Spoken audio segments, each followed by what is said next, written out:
Hello, everyone, and welcome back to another. And this time we are lunchtime hour.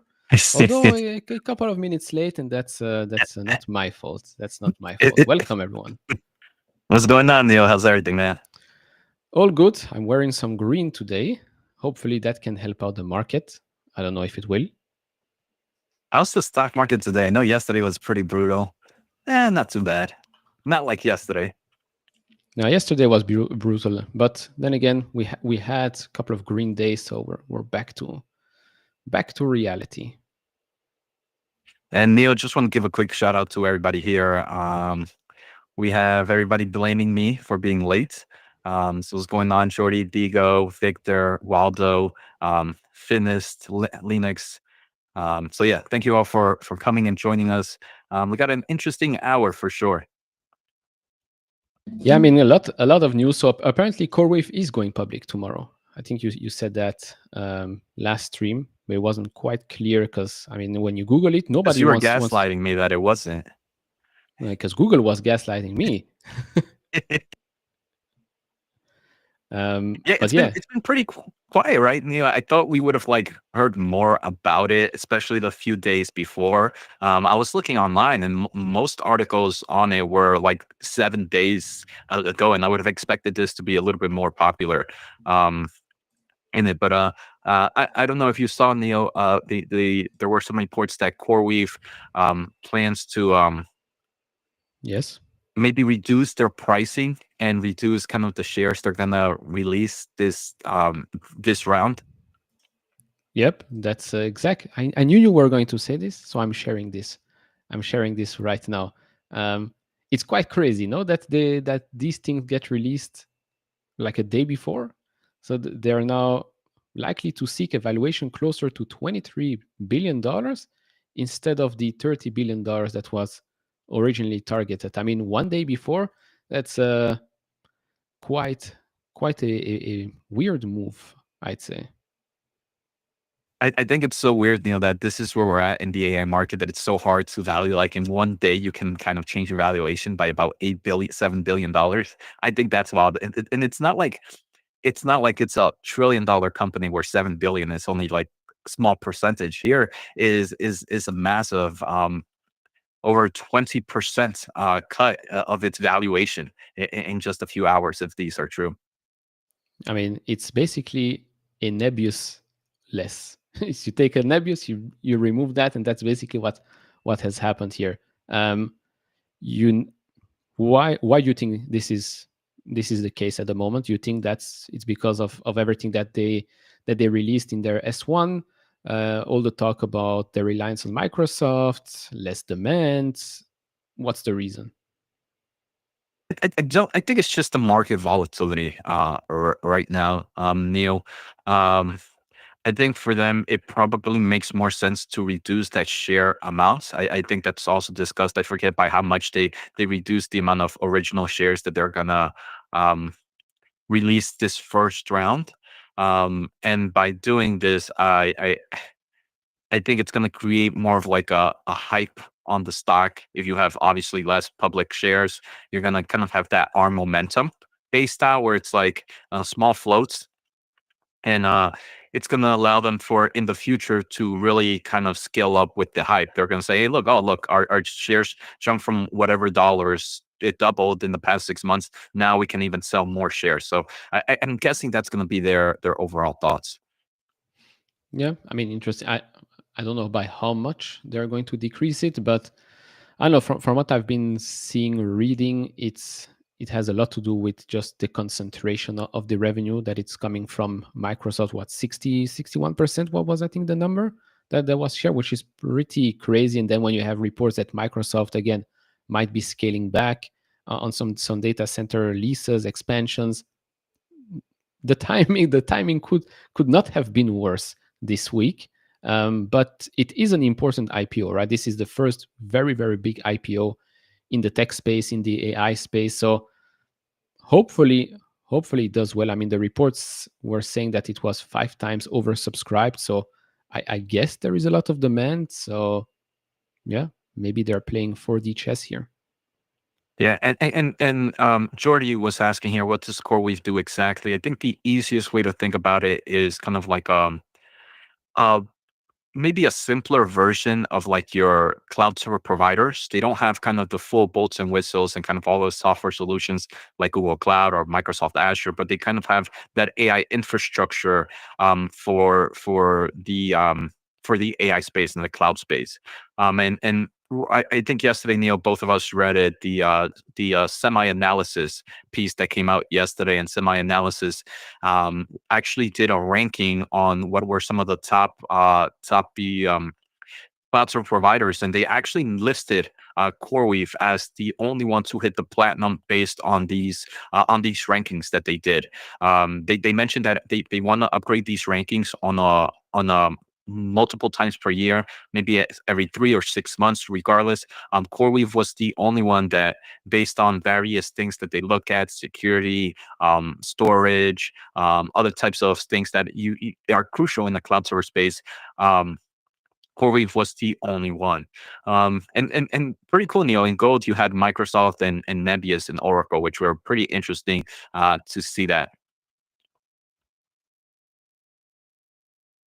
Yeah, no, I agree. It was unexpected report. I didn't like it came out of nowhere. Suddenly we get with this huge thing here, so we can actually go and see. So if you want to know the 4 offerings that CoreWeave provides, this is this. We will probably leave the link if you want to read it all. Lots of information about every single player out there, what they do, what they don't do, why one is better than the other.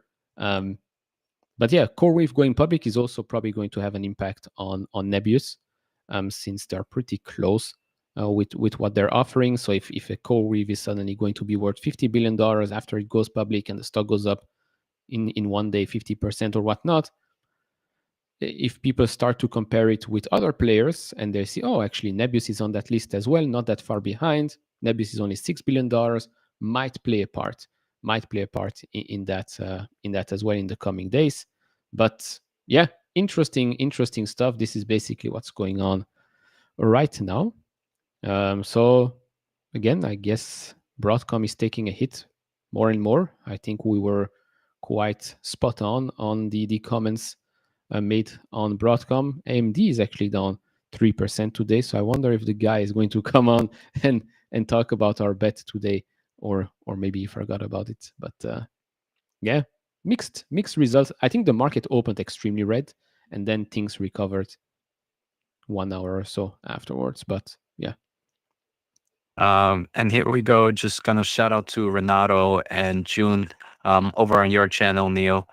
Just welcoming in. And Sword wants to know, Neil, any thoughts? Have you thought of entering Nebius? I know you've been talking about it. I haven't talked to you since last time I thought, but I believe you still hadn't opened up a position, but it was kind of really top on the high list. And with yesterday's, Neil, the semi-analysis report, putting Nebius on gold, I think that's really strong, right? Kind of put it in that same ranking of as a Azure Microsoft solution. Did that create even more of an incentive for you? As obviously those guys have a lot more data than us on what's happening on the boots on the ground for there. Yeah, no, that's exactly what I did yesterday. I basically switched my Disney position with Nebius, which now, I mean, it's 200 shares at the moment, and I'll try and build it up. I'll try and build it up. Eventually, it's very small at the moment, but yeah, I did like to see the stock go down yesterday, and that made my purchase a bit cheaper. But yeah, I I wouldn't mind if it stays around $24, $25 for a while, so I can just accumulate more and more shares. And I think it's still, we are talking about it because we're talking about AI and semiconductors every single time, but I think it's still flying under the radar. The fact that it did get gold on that semi-analysis report is already quite good, because you're seeing a Nebius next to an Oracle and an Azure. People in that industry and maybe in Wall Street are probably going to start asking questions like, oh, where did those guys come from? And then the ball will start rolling. But of course, they still have a lot of work to be done this year, expanding, scaling up, and we'll see. We'll see what happens. So far, so good. Yeah, so Neil, originally I didn't really care much about Nebius. But after this, it's like it's not going to be a blind buy, but because they put it so high in the list, like you mentioned, other people are probably going to do the same. It's like, okay, why are you putting them so high in the list? Let's kind of dig into them. So I think Nebius and CoreWeave are two that are going to be on my top watch list. Obviously, CoreWeave is going to be more. Um, like you mentioned, oversubscribed. So it could kind of, that one could be more pricier. Um, but yeah, I think those two are interesting. And just a quick note, obviously go read, Neil's probably going to post it on his channel or on the link. But semi-analysis, I think most of it is free to read. The parts that we shared are free to read, so it's not like we're sharing anything behind a paywall. They do have a lot of free information. Um, and within that free information, one thing that I enjoyed, Neil, was they mentioned that Google, even though Google was like almost dead set last in bronze, um, they mentioned that Google was evolving very quickly, and that they believe by their next ranking or so, Google can actually make it to either a gold or a platinum based on the overall momentum. So that got me pretty excited. As one of the things we've been talking about, Neil, right? It's like Google has been kind of a one that the cloud hasn't been much of a growth story for, or is one that's overlooked. Maybe that's the better thing. It's kind of overlooked. And if they are kind of moving on that great momentum, I think Google's going to start to see some great advantages in for investors. Yeah, I mean, I agree. I think it's it's quite crazy, the sentiment today, especially around Google, but even the other players out there. It's insane. I mean, Google. If you really look at the business, and as we've said on Tuesday, if an OpenAI is worth $300 billion approximately, what does that make Google Alphabet? Like, OpenAI is 16% of the whole Google Alphabet company.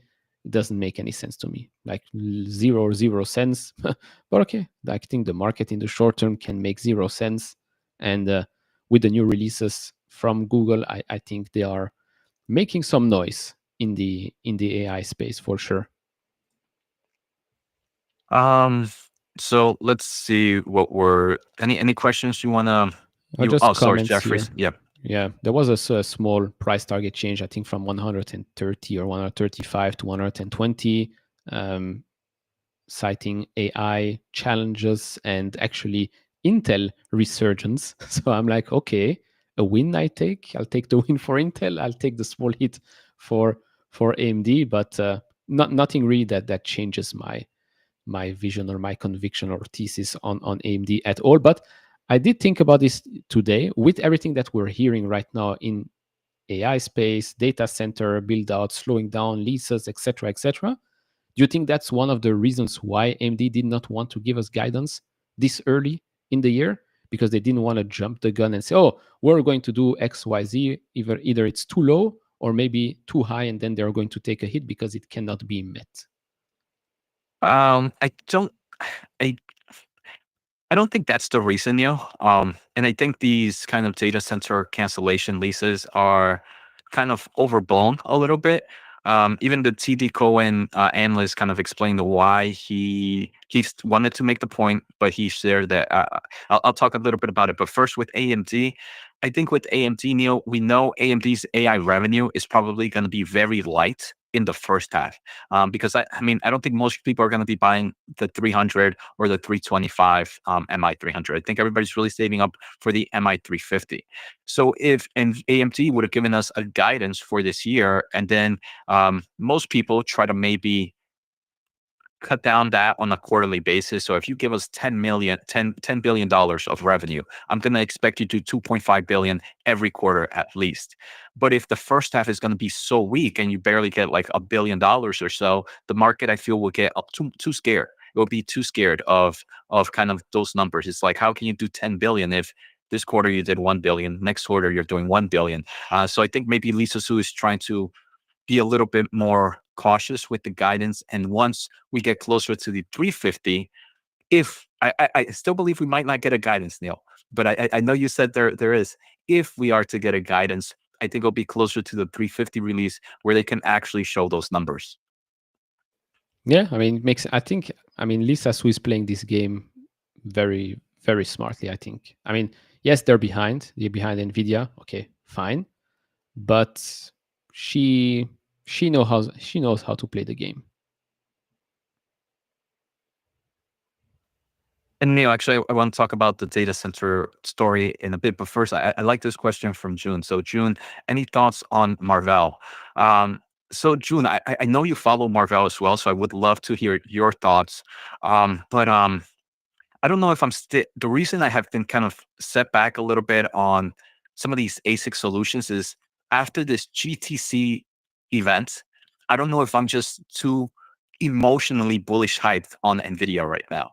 So because of that, I don't want to cloud my thoughts on the ASIC market, on the third party competitors, because what I saw from GTC, it makes it seem like anybody dealing in the AI space outside of NVIDIA is pretty much done.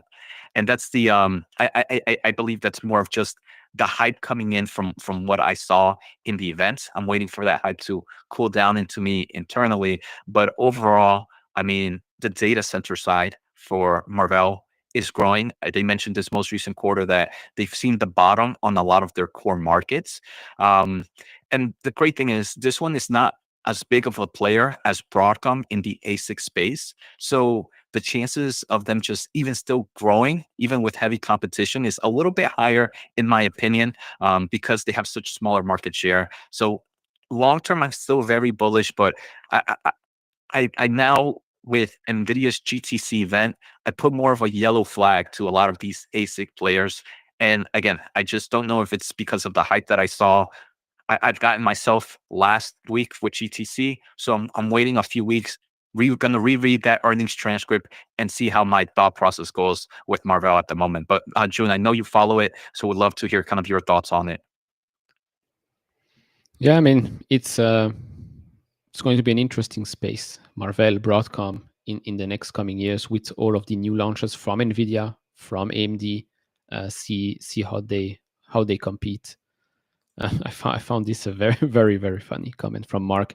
I hope those rankings from Semi Analysis are not like PC Gamer giving Assassin's Creed Shadows 10, 10 on 10. I didn't play the game. My brother actually bought it. I was like, how is it? And he said it's actually not bad. It's actually not bad. We've been playing the Assassin's Creed games since the first one came out. So I'll use his game because I'm not buying this. Neil, I would love to hear your thoughts here on Digo had a question earlier when we started. Any thoughts on can you comment on Max, which is an equal weighted Mag 7 ETF. Everyone likes the 4 PE of most Mag 7 stocks and future stories. Good thesis. So Mags, I believe it's a round hill ETF, but pretty simple. It's just equal weighted with the Mag 7. I'm not sure what the expense ratio is. Um, Roundhill usually has about at least a zero point 0.5 expense ratio. Um, but any thoughts on just like Mag 7 ETF overall? I mean, it makes sense. I mean, it makes sense. It's, let me see if I can find it. So yeah, it's here. So we have an expense ratio of 0.29 actually for this one right here. Max Magnificent 7 ETF. Top holdings. Well, top holdings is basically this. So you've got Meta first, then Microsoft, Amazon, Apple, Alphabet, Nvidia, and Tesla. Interesting, no? You would have assumed that Nvidia would be number one, right? I don't know how often they update this right now. So I This is mean, as they of update it yesterday. daily, yeah, but I don't know how often they like sell or buy shares. So, obviously, Meta Platforms has seen like a nice roundup in the past 3 months. I think it's gone from we saw that kind of crazy story, and kind of like Tesla and Nvidia have kind of seen the overall. If we think about December, so I don't know when was the last time they purchased, but I'm wondering if that's why there's a little bit more changes between the percentage holding. Yeah, but I mean, yeah.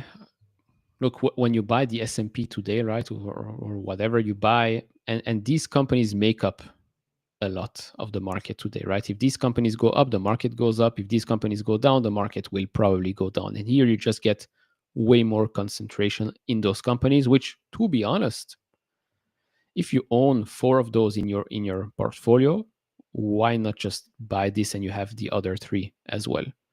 It would make sense.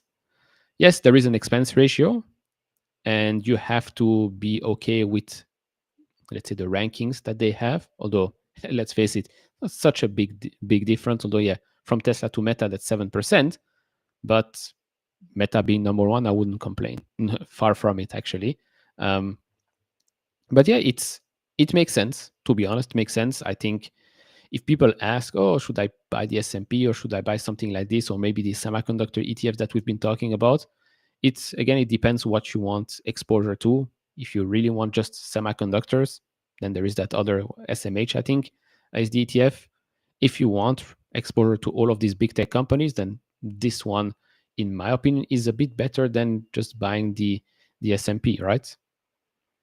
Yep, exactly. I think it all depends. I mean, if you hold all three, a 0.29 is obviously expensive for just holding 7 stocks, but it's not something that would really eat the bank, right? I was expecting more to 0.5 because that's typically what I see Roundhill do.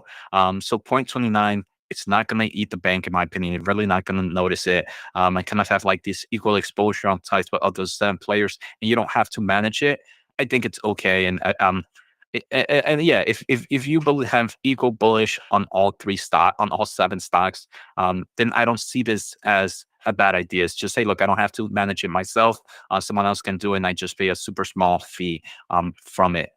Um, but yeah, and Neil, I actually want to go back to this with June. So when we were talking about Marvell, June mentioned that's fair. I think it's got a better chance at current prices to have more upside compared with Broadcom, but also more bullish, much more bullish on Nvidia. So June, that's 100%. I forgot to kind of think about the stock with Marvell sitting at $70 right now. I do believe it has a great chance of being a great investment and more upside. I also believe, June, that I would I think there's maybe a little bit more risk for Broadcom than for Marvell. So we might be in the same boat, but at the end, we're still so much more bullish with Nvidia. So I think it's fair. But yeah, the current prices of Marvell have me a little bit more excited, even though I'm still maybe a little bit worried about the ASIC space. But with Marvell at around 70, it looks pretty attractive. I do quickly want to touch on Matthias' comments here, or question. Are you worried about how unprofitable Nebius is?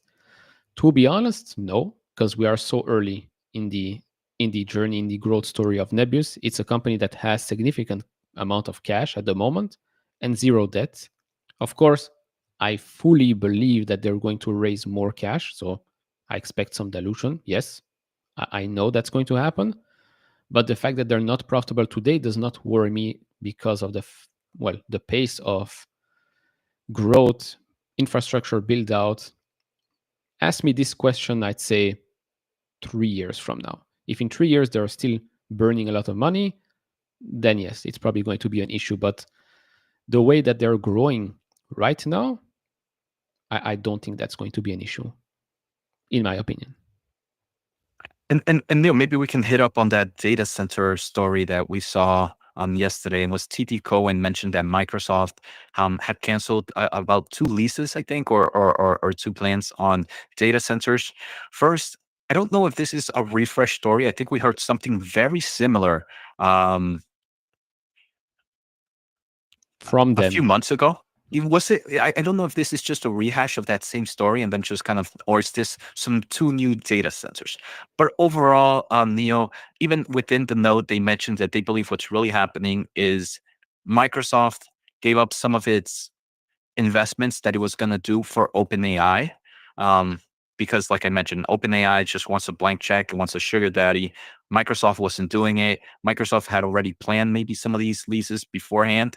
But then it's like, you know what? We're actually going to let OpenAI go find a new sugar daddy. And he did it with SoftBank and Oracle. So while they might be canceling those leases, I think it's just a transfer of compute somewhere else. I'm going to guess that compute is the one that's going to be happening with Stargate in that program. So it's it's eye catching to say Microsoft canceled leases. Um, AI bubble warning. But I think the real story is AI data center capacity is shifting from one hand to another as AI company is using another company to fund its investments. And actually, this wasn't even a couple of months ago. That's the weirdest thing. So I just Googled it. I found one article here. February 25th, Microsoft denies claims it is canceling data center leases from 1 month ago. So a refresh of something that made a lot of noise a month ago, I guess. They're saying here, one moment, let me share this.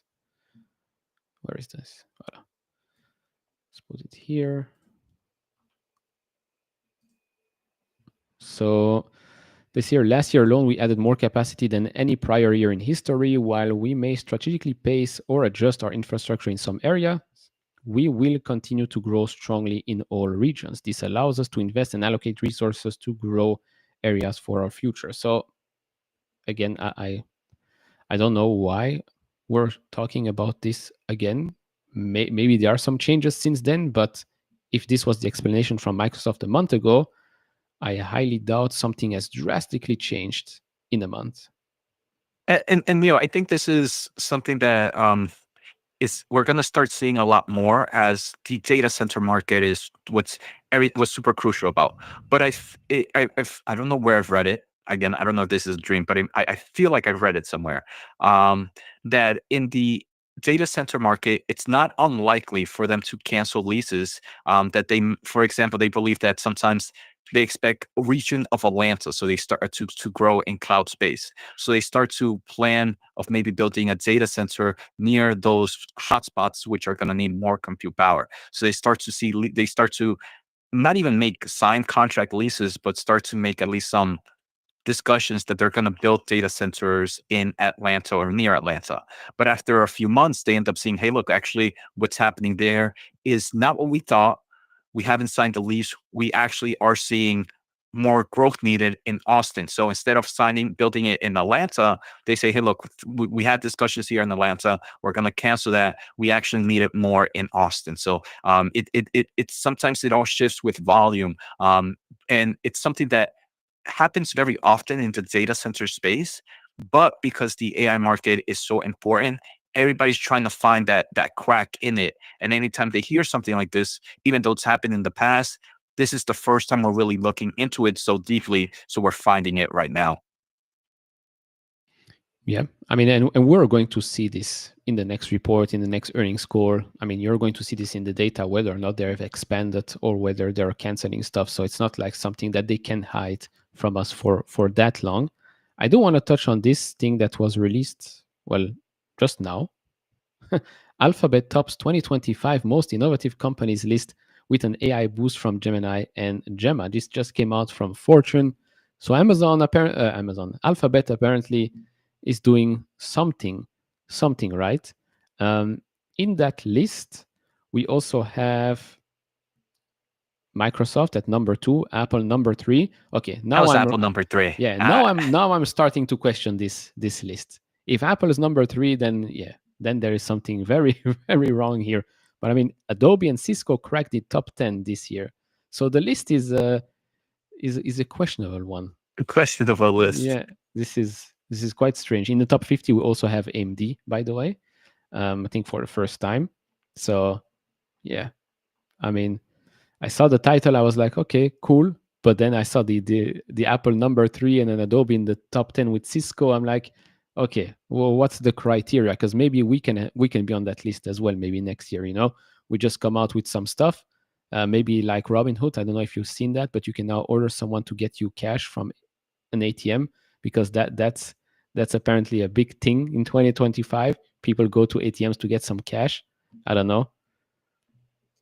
Yeah, I find that weird. I feel like I haven't looked into it, but it's like, how's the security behind it? If I was someone that's doing that Uber of cash, I would have like so many webcams on me to showcase that, or GoPros to showcase that I actually handed the money. Like, I mean, I have to look at it, but how does that work? I mean, I don't know. When was the last time you were like, damn it, I have to go get some cash to an ATM? I mean, I get it. I also have cash in case, right?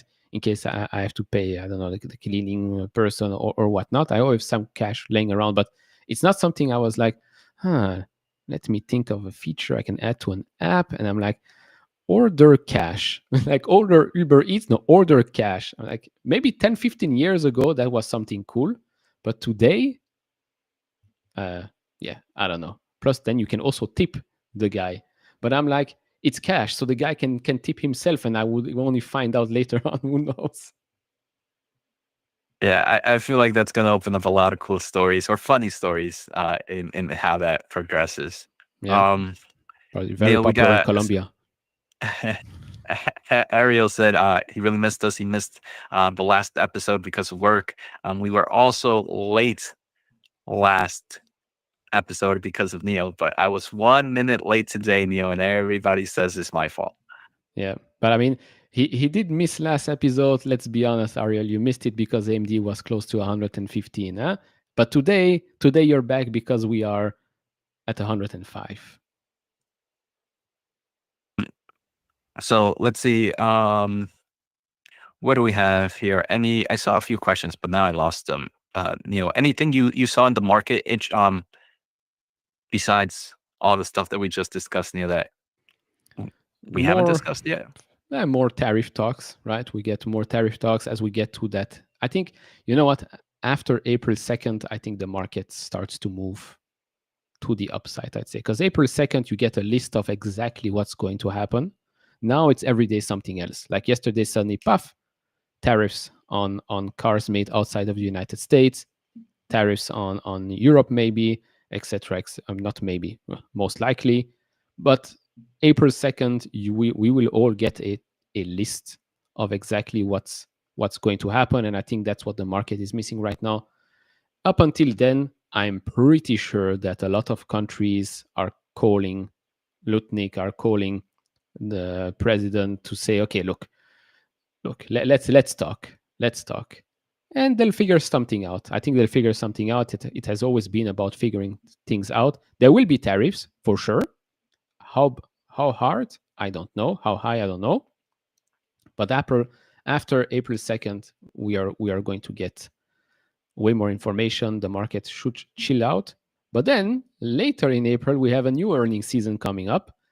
And that's going to be quite interesting, because I'm pretty sure that last year, 2 years ago, we had an increase of AI mentions in the earnings call. I think now we're going to get a huge increase of tariffs in the earnings call. Whether it's going to be an excuse or an explanation remains to be seen, of course.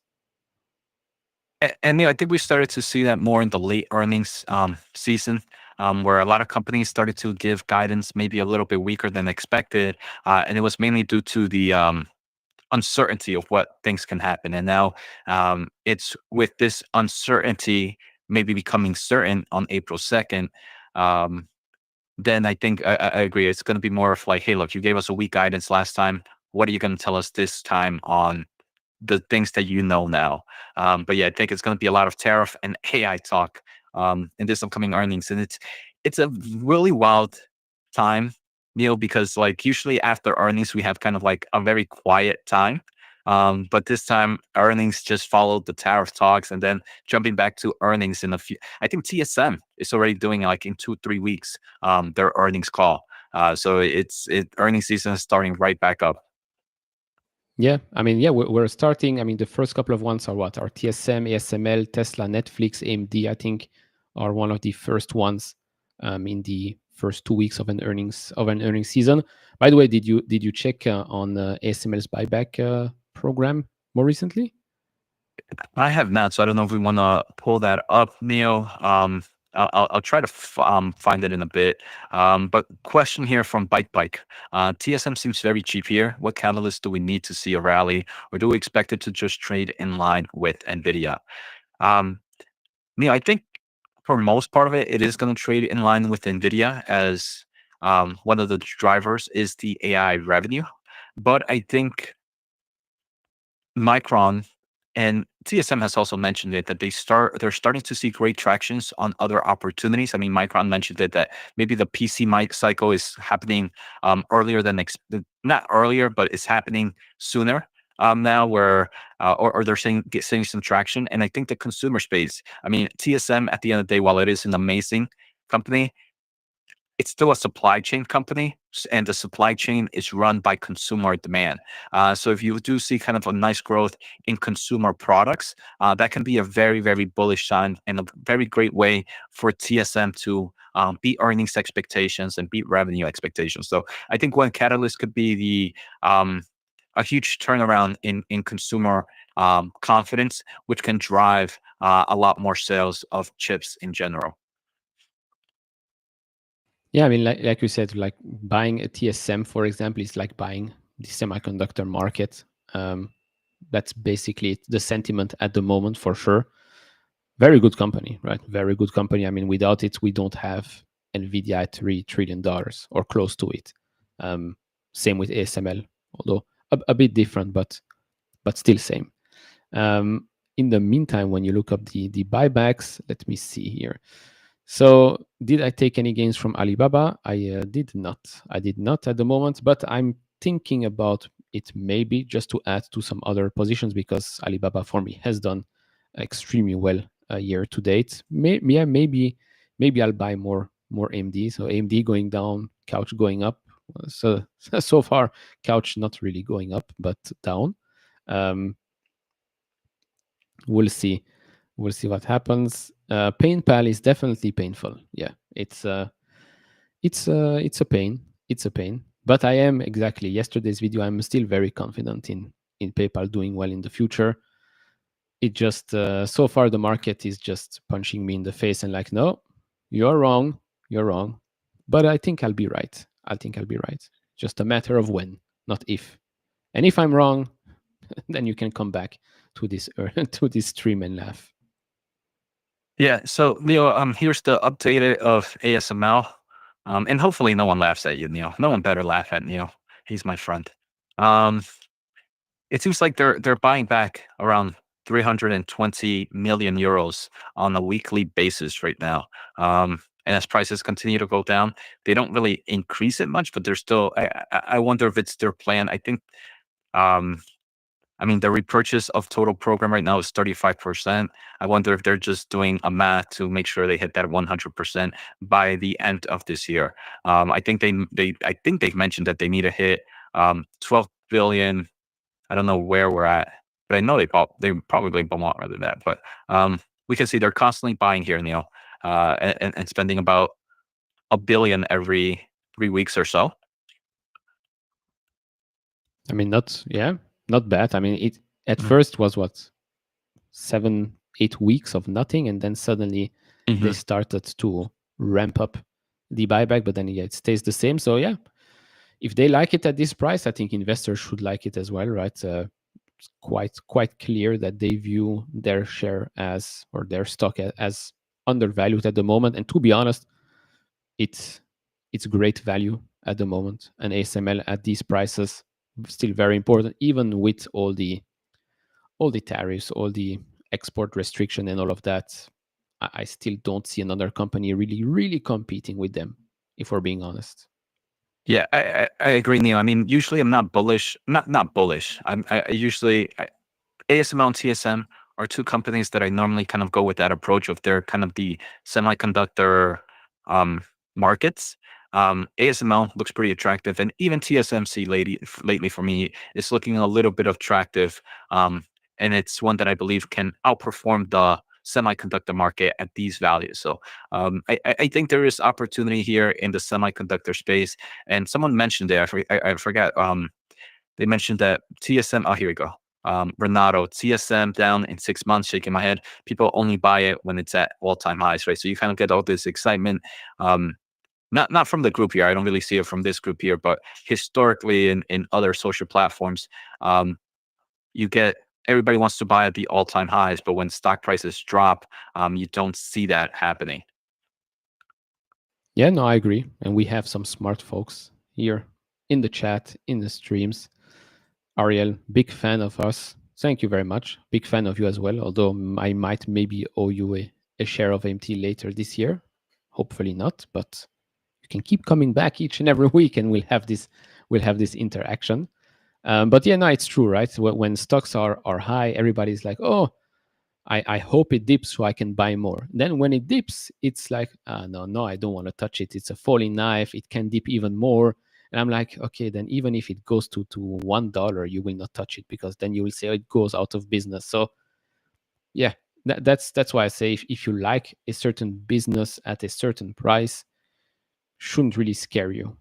You shouldn't go all in if you don't want to go all in, right? You can make sure that you can buy tranches each and every $5, $10 or 10% or so. But yeah, all in all, there are definitely a lot of good companies trading at interesting prices. Tesla is holding up quite okay today. Even Netflix and Apple, of course, still Apple. I don't know how they do it, but very innovative And our company friend here, apparently. Cyril, Neil mentioned, without, oops, not that one. I didn't want to, it was last. It was, well, I'll look at that one a bit, but Steen here mentions, red days are what makes us rich. And I do agree with this, Neil. I mean, most of my great buys have been when the market has been super scary. You just have to make sure that, hey, look, you have a thesis behind the stock you're buying. You have to have a long-term investment, because sometimes the market, while you could be right, you might not be right on the timing of when things might turn around. So long-term investment, have a great thesis. But red days are what make us super rich. And this is when you start to see those crazy gains in a few years from now. So with patience, with thesis, and with long-term mentality, I think red days are the best for investors. Yeah, I mean, there is this, probably not the very accurate quote that I'm going to say. During bear markets, you build wealth. During bull markets, you collect. Something like that. Um, Even if that's not the quote, I think it makes sense. Like during bear markets, that's really when you have to start being bullish for the long run, because then you can find mispriced companies that at the moment nobody wants to buy because it's red, but the business is still doing well. Your thesis makes sense. And then you see Meta, perfect example, up 600% since the lows in 2022. Could have seen it coming, unless you believed And all the headlines and people say, oh, nobody uses Meta anymore, metaverse, stupid name change, blah blah blah. Okay, but if you dig deep, you see the business. It was a no-brainer, one of those no-brainers, of course. I agree, Neil. So Mike, just picked up 7 shares of Nvidia. Nice. Um, if Nvidia wasn't, again, for me, it's the biggest thing is Nvidia is such a heavy position in my portfolio. But I think these are great levels. I mean, the AI market, in my opinion, is still pretty strong. PE ratio for Nvidia is forward PE ratios is crazy compared to some of the other Max sevens. Um, we have Brun here mentioned his timely lately has been awful. He punched about his chip stocks literally the day before DeepSeek. Um, I mean, I think there's this story, right, Neil? Even the worst buyer is still when they're in the long term of things, buying decent companies or at least the overall market. Yeah, I mean, it does suck to buy one day and then the next day it's down 5-10% or so. It does suck because you say to yourself, oh, I have to wait 24 hours and I would be buying more shares for the same amount. Fine. That's why I always like grow into your position unless it's like really, really already super cheap and you're like, okay, you know what? Screw this. We're going all in. Um, but yeah, it's not great. But then again, if you're buying for the long run, one day of a hit doesn't really matter. Shouldn't matter that much. And Neil, I actually like this from zero. Without crazy amount of overvalue IPOs, you don't have a bubble. AI bubble won't pop for 3 to 5 years. Historically, I feel like that's the case. We start to see more IPOs, more SPACs, more kind of closer to the top. Right now, we haven't really seen that. I personally don't. I mean, maybe I would have expected if there was some crazy bubble right now, I would have expected a little bit more semiconductor companies go public, trying to kind of raise as much money in the AI game. A lot more AI software companies go public. I don't know if I'm just not watching the right signals, Neil, but I haven't seen much of that. I'll tell you, like I think CoreWeave is one of the few that I can think of just these past few months. Yeah, I mean, it makes sense, right? If you're private and you're seeing how the markets react right now, you might say, look, maybe now is not the best time to go public. But then again, as we've discussed, I mean, the valuation in the private market for some of these AI companies don't really make that much sense. And so maybe they also know that, okay, if let's say OpenAI goes public at $300 billion in valuation, man, I wouldn't be scared of placing a bet that this goes down 50% after, I don't know, a couple of months, maybe a year or so, because it's not worth $300 billion. So yeah, maybe that's why. Because yeah, the market's definitely not favorable at the moment for IPOs. I think Klarna also wants to go public. I mean, these companies wanted to go public a couple of years back, but then we had the bear market, and they're like, "Oh, nah, we're not going public at the moment until sentiment changes." Stripe is another big one, but it's also a company that I'm asking myself why even go public at the moment. Doesn't make much sense. So we'll see. We'll see. Ariel asking here about Micron. I'm also, I mean, semi-heavy pun intended. Yeah, Micron is Micron is taking a hit. I think it might even be under 90. No, it's at 90. Neil, that was really good. I like that a lot. I like that a lot. Thank you. I am smart like that. Micron is still up year to date, so still outperforming the market year to date, but it is, yeah, it's down 6.7% in the last 5 days. It's down, let's call it 10%, yeah, since they reported earnings. I mean, we touched on this a little bit on Tuesday. We liked it. Good comments.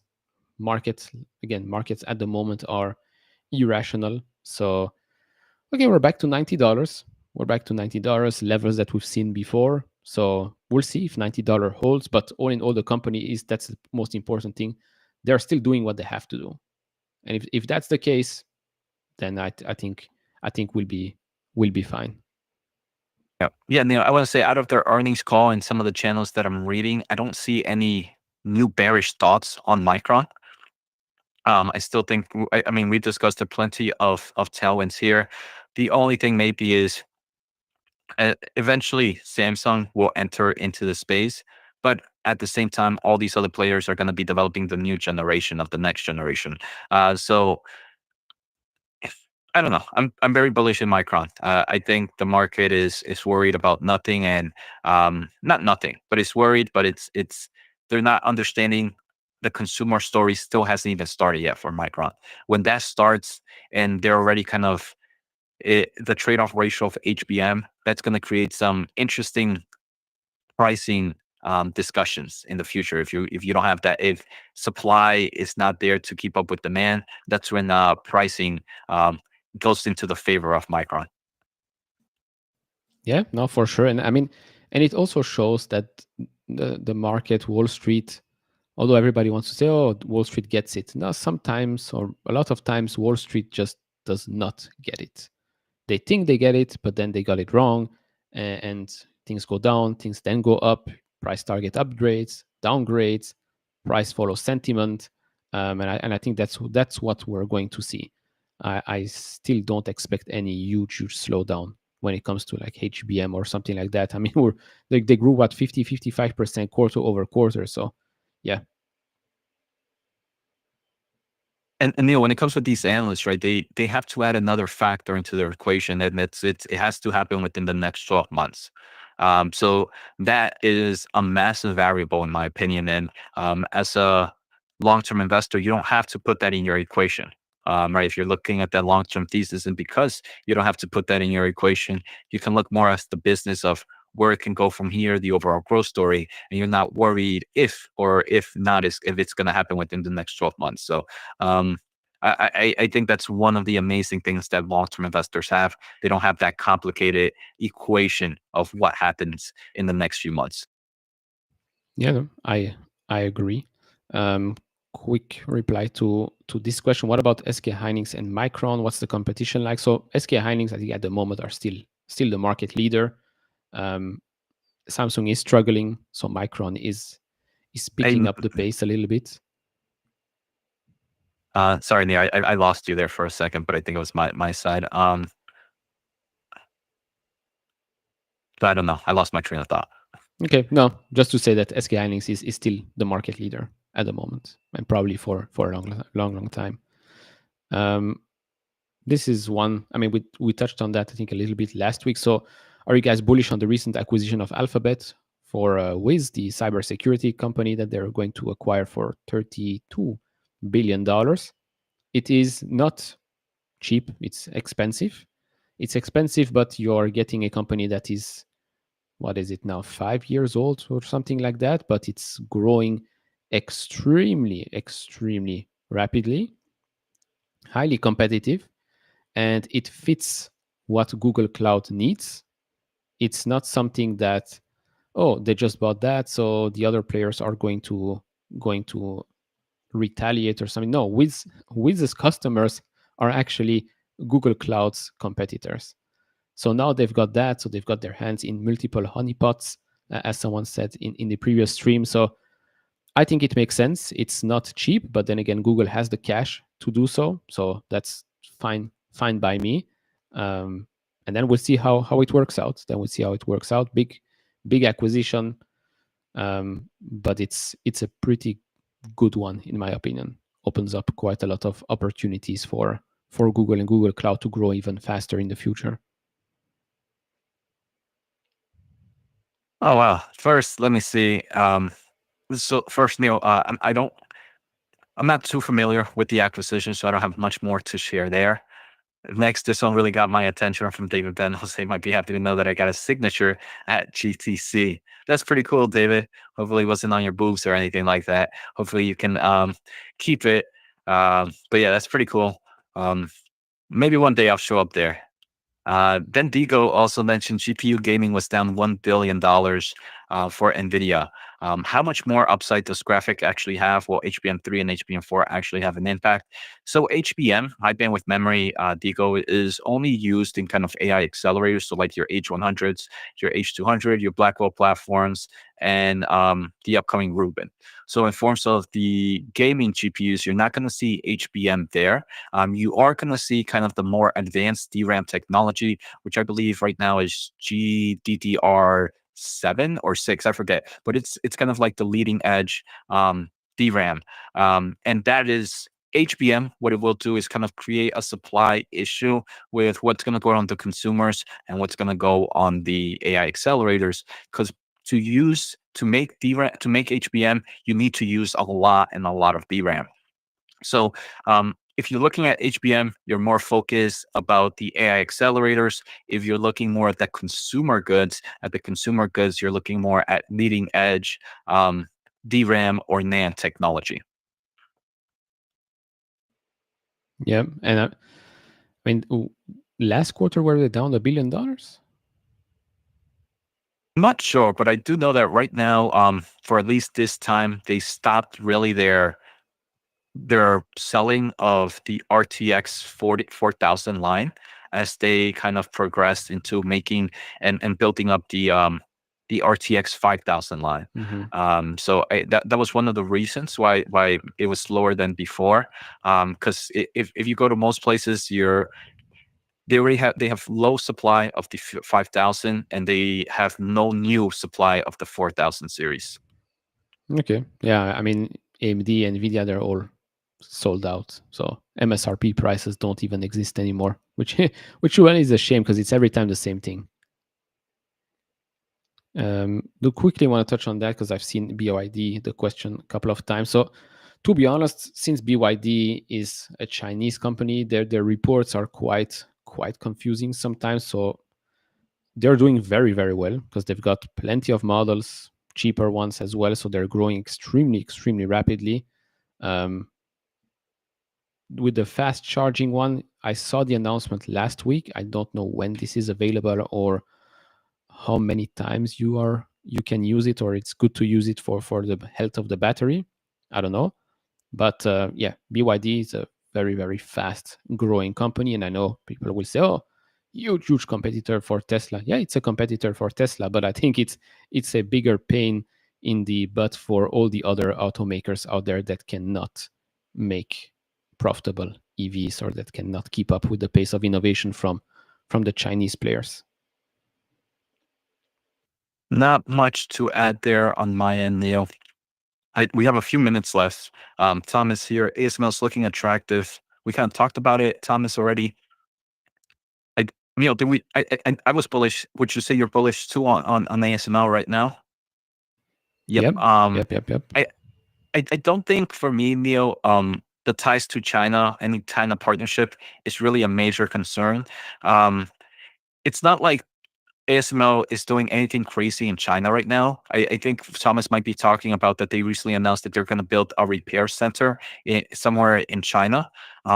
China has a lot of old equipment there. So it makes the most sense for them to have kind of an equipment builder. It doesn't mean they're going to be selling any type of new equipment or kind of go against the export restrictions. I think ASML and management is too smart for even doing anything like that. But I think they needed to find a way to make sure that, hey, look, if you want to buy our old equipment, we have hands in ground to be able to fix whatever or keep up the maintenance there. So the China partnership, I feel like, or that Chinese repair shop that ASML is building has gotten a lot of negative press, in my opinion, where I think it just makes sense and it's not anything that should impact any forms of tensions between ASML and the United States and ASML and China. Yeah, no, I agree. I found it so funny. We looked at SMCI right now. It's still at $35. I mean, after all the drama, you would think that this thing would have been flying higher, but no, nothing. Like literally, I mean, yes, it's up year to date, but it's been around these prices for quite a while actually, since that deadline. Basically didn't move. Actually went down. You see, quite interesting. All right, Neil, I have maybe one more question, or if you want to take one more questions. Actually, I like this one. I would love to hear Google or Amazon at these price points, Neil. And that's our last question. Interesting. Google or Amazon? If I had to choose one to buy and own for the next 10 years, I think I've always said Amazon, because you don't really have the headaches of, search competition, this, search competition, that. Like if it's a buy today and lock it up for 10 years, probably I'd go with Amazon. But a Google at these prices, come on. I like it. And again, my phone has to start waking up when I say this. I didn't ask you. Stop. It's every time the same thing. But Neil, let's say you didn't have to pick one. Would you? Are you both? Are you happy with both? No, of course I'm happy with both. I own both. I'm Okay. very happy with both. Yeah, yeah. I think your current prices. I think if first, let me do that 10-year scenario you made us think about now. Um, so in that, I think I would pick Google. I don't know. I like Google. I think they're innovating at some nice levels. I like the AI innovation that they have. So I would pick Google for that. But obviously, a lot of dependency of like what Igor mentioned. Um, with the Department of Justice and everything happening there. I don't own Amazon, but it's one that if I had more cash available to me and I felt like I felt a happy position in Google and some of the other stocks I wanted to, Amazon would also make the list at these levels as well. I mean, these are the types of companies where you can really say you cannot go wrong. Like I know, like I said, search dominance, DOJ, Chrome, this and that, but you cannot go wrong with these types of companies today. Like you look at the business, it's huge companies, but they're still growing quite a lot, very profitable. So yeah. All right, man. I mean, that's a fun hour. Appreciate all the support we have here um, on the channel. It means a lot. It's a lot of fun when we have other things to discuss besides just Neil and I talking. So I appreciate all the questions. And we'll be back Tuesday, right, Neil? Hopefully, no changes. Hopefully, it won't be a 1 minute late that ruins the stream. Um, but yeah, see everybody on Tuesday. Yep. See you Tuesday. Have a great rest of the week.